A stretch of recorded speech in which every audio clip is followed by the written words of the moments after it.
Hey guys, welcome to another episode where I'm actually going to be going over another LeetCode problem.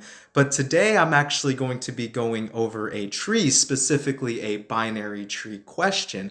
So a lot of binary tree problems, you pose the question, is this a DFS or a BFS algorithm that we are using? It's a search algorithm that is very common in a lot of binary tree problems. 80% of problems will use DFS or BFS.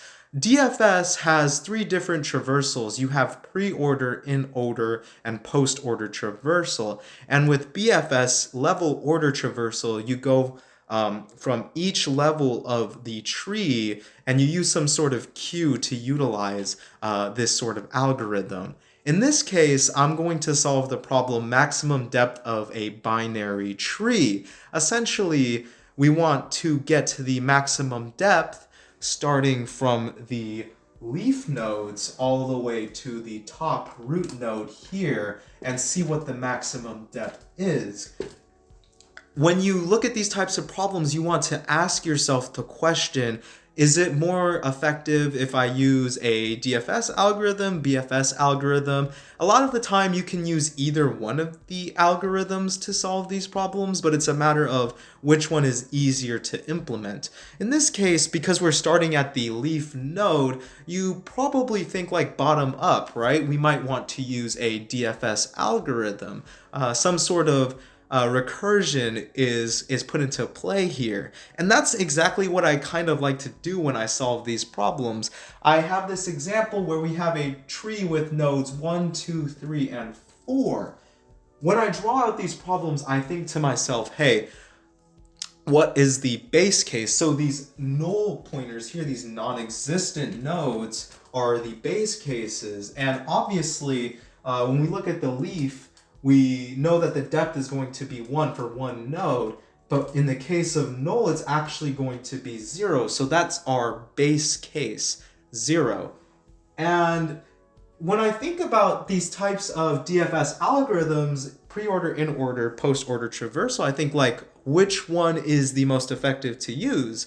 In this case, I feel like post-order DFS makes the most sense. We start at the leftmost node, so you have the root, the left side, and the right side. We start at the left here. We're going to process this node.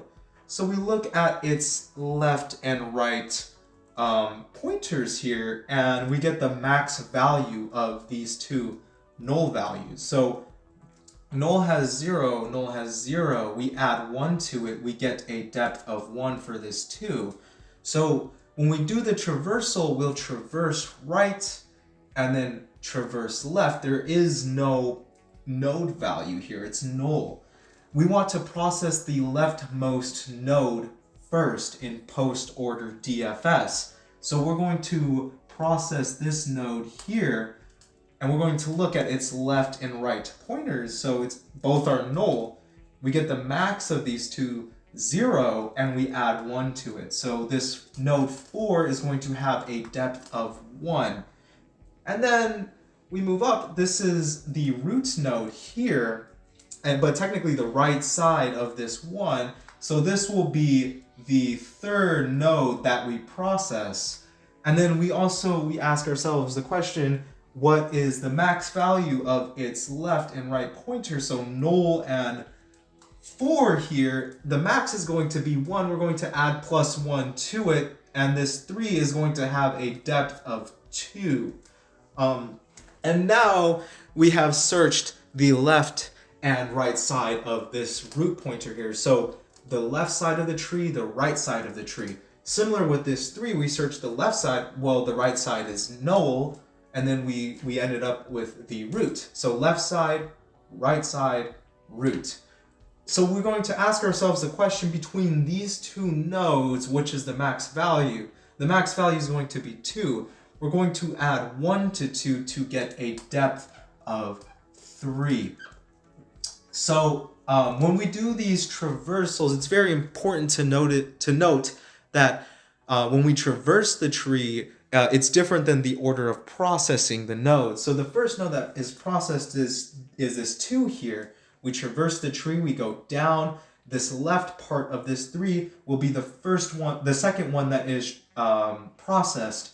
And then this one, there is no right node to be processed. So the root node will be processed next. This will be the third node that is processed. And the last one will be the root of both the left side and the right side of this tree.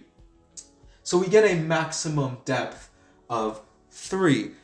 With these DFS or BFS binary tree problems, a lot of the times, because they are so limited in the algorithms that you can use, you can sort of memorize the code to solve them.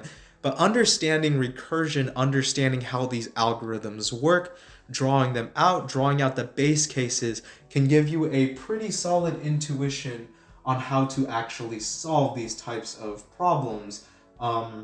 Just drawing out the full tree and really going through it like step by step. So I hope that this problem helps you guys out for other types of tree problems that you might encounter, and that you guys have a good experience with solving these problems yourselves.